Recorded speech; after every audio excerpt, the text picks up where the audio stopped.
колку пациенти по прележан мозочен удар и губење на говорот знаат дека треба да побараат и помош од логопед. Дали лекари ги упатуваат лицата кои имаат нарушување на комуникацијата како последица на повреда на глава кај вистинските стручњаци? Оваа состојба се нарекува афазија, термин кој не е многу познат во јавноста, но според статистиките со ова се соочуваат поголем број на граѓани на кои им е нарушен квалитетот на живот.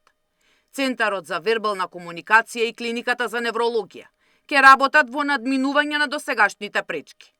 Се уште во нивниот протокол не постои препорака за логопед.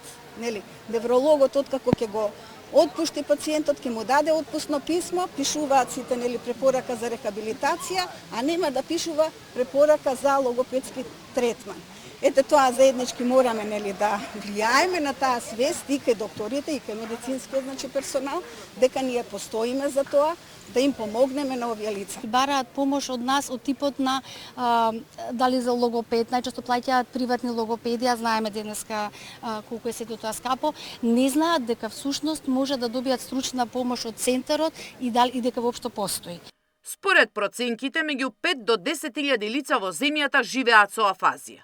Лекарите велат дека нема лекови што го враќаат говорот, туку тоа може да се постигне или подобри со помош на логопед.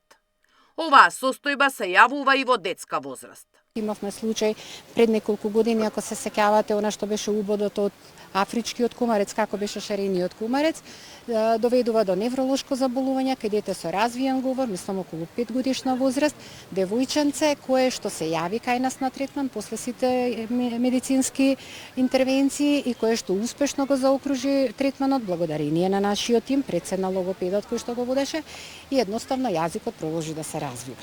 И стручните лица и Сдруженијето Хоуп во кампања да ја подигнат свеста за оваа состојба и лицата да побараат помош каде што треба.